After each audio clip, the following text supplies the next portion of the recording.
Hey, how's everybody doing? Welcome back to Ass Hat Podcast here on YouTube. Man, it feels like it's been forever. Won't seem like that to y'all because, they come out on time, but it's been a while since I got a chance to record. I picked these comics up back, ooh, November? Maybe early December. I'm thinking November. Went to a toy show. I did a haul of my comics. I got comics there. I didn't buy a single toy. This is a local artist, Jason, what's his name again? Jason Turner. I think he's Jackson based. He says Jackson based, which could be from anywhere from Byron to Brandon to Pearl to there's all these little towns outside of Jackson that if you're not from there, you never heard of it. It's based on a novel I found, and I finally got down. It's Michael Ransom's the guy that wrote it. I finally got to sit down and read these two issues. Issue 3 is done. As of filming, which is early January, I contacted. He's at the convention. I was like, dude, I want to let you know I got through reading them. As soon as 3 is available, let me. He's like, oh, I'll be up on my website in about a couple of weeks. So I'm gonna do a flip through another $5. These are in very much indie comics, Snake Farm Comics, and he signed these. I met him at the con and was just gonna buy one issue. So you know what, hell, you only got 2 issues out. I'll buy both. Kablam printed them, of course. It's the Ripper Gene, and it's basically there's his signature right there.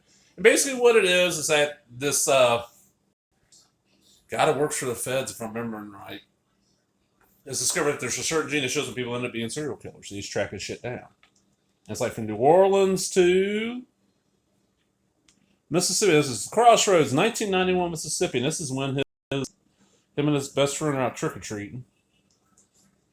And this guy fucking ends up killing the mama. He ends up leaving the mama there to help these kids that are supposed to be hurt. And he leaves with like the aunt, I think it is. And he never sees the mom again. And as you can see, the art is, I want to say the guy did this, it looks like markers. It really looks like he did this in markers. I like it. It's got a unique look to it. I don't see anything else really out there. And, the first half of this issue is just this prologue, and then we get into modern day where this girl, who's wearing a Misfit shirt, which kicked out. Misfit shirt and a plaid skirt. Okay, hell yeah. And this guy in the back of her car grabs her. And this page right here, look at that. I'm trying to get that glare. Look at that. That's just some cool looking art. And this guy wakes up. And that's the corner box picture. Yeah, the falcon with the meat. He gets a call and they find the body out in the woods, and there it is. And that's the end of the first issue.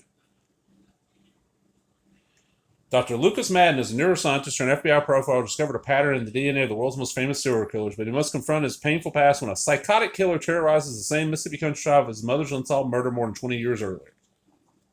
So that was the first issue, and that came out in like 2021. Like October, I think it was.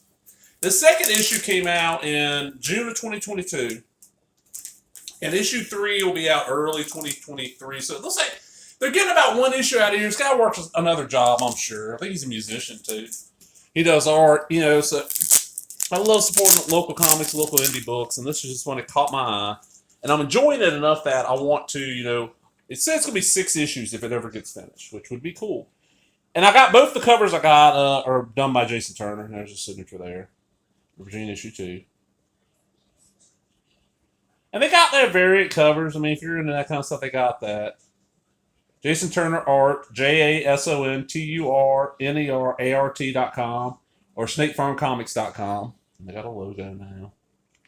And it's just the next half of the story. And like you got FBI training. He's trying to figure out where there's a razor blade in this apple. The Night Stalker, Manson, Bundy, Son of Sam, Gacy, Dahmer. He's like giving a speech at like a college, I think it is. And I get this, and I don't mean this in a disparaging way at all. I love this guy's art. I can't remember the guy's name. This guy who did Booth and the Bruise Crew. And he had this. He also did like Satan 6 at Tops. He had this kind of like inspired by Todd McFarlane. Like, what if Todd McFarlane was even more manga inspired? That's what this art reminds me of. And I like it. I like the look of it. It's very different looking to me. And this one don't look as like the colors don't look like as much marker. I don't know. I'm gonna actually talk to the guy. I almost put this off, and so I could talk to him and find out some more stuff about like his process. But it's like, I don't know when I'm going to get a chance to film again. As a matter of fact, hold on. There we go. Get that out of the way. So I was going, and look at this. 10! I'm trying to figure what that is, why that's there.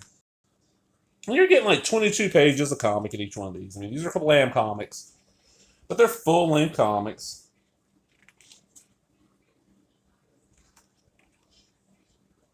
And then the last page, issue 2, where this crazy looking woman just jabs him in the back. He's advertising his art. Was it in the front here? I'll say one of these he explains all the little stuff. Let me find that real quick. I want to read that. That was kind of neat. I mean, $5 so far. There's 3 issues, so $15. Let's ship them. They'll probably. I'm sure if there's enough demand when the 6 issues come out, they'll probably go for a trade. But that ain't gonna be cheap because it's gonna be one of these kind of print-on-demand trades. So they're not gonna be cheap. But hey, if you like it enough, I like it so far. Unless something goes bad in it later on. Let's see. What was?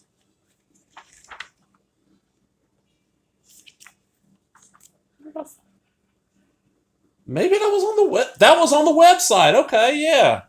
We're talking about how the guy who wrote this book, his brother was Jason Turner's best friend. And when he died, they kind of got back in touch because he never really he knew who his brother was and wrote the book, but he didn't know him that well. They got back in touch and talked about how the brother had passed and always wanted to make it into a comic. So Jason was like, well, I'll do it. And we'll have to do it independently. We're going to Kickstarter it, and they've gotten 3 issues done that way. So hey. More power to them. Some comics that are local and not Cape shit. That's always great. So I'm out, everybody. Hope you enjoyed that. If you did, give me a thumbs up, leave a comment, subscribe, all the other bullshit. Talk to everybody later. Bye-bye.